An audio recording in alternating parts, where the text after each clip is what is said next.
بسم اللہ الرحمن الرحیم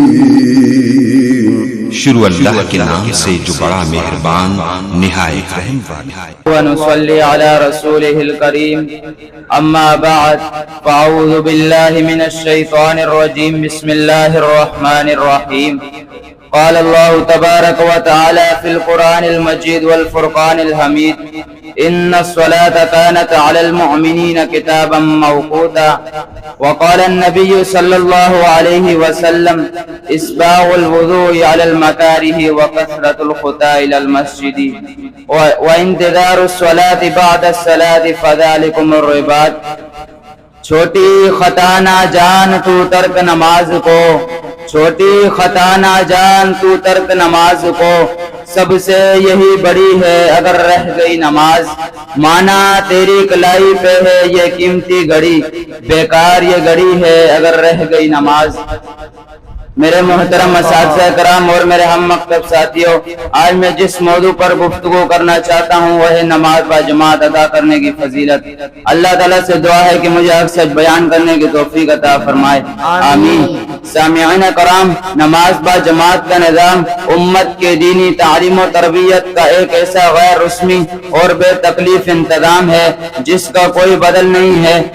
با جماعت نماز سے عبادت و انابت اور توجہ اللہ و دعوت صالح کی فضا قائم ہوتی ہے۔ اسی طرح با جماعت نماز ادا کرنے سے امت میں اجتماعیت پیدا ہوتی ہے جس سے دینی اخوت اور محبت ایمانی کا اظہار ہوتا ہے اور شریعت بھی ہم سے یہی تقاضا کرتی ہے۔ سامعین کرام، نماز با جماعت کی فضیلت بہت زیادہ ہے، حتیٰ کہ اگر دو نمازی ہوں تب بھی جماعت قائم کی جائے گی۔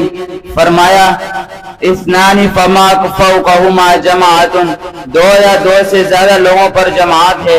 اسی طرح حضرت عبداللہ بن عمر رضی اللہ تعالیٰ سے مروی ہے، آپ علیہ الصلوۃ والسلام نے ارشاد فرمایا صلاۃ الجماعت افضل من صلاۃ الفرد ب27 درجہ۔ اسی طرح ایک اور مقام پر فرمایا صلاۃ الرجلین یؤم احدہما صلاۃ الرجلین یؤم احدہما صاحبہ ازکی عند اللہ صلاتی من صلاتی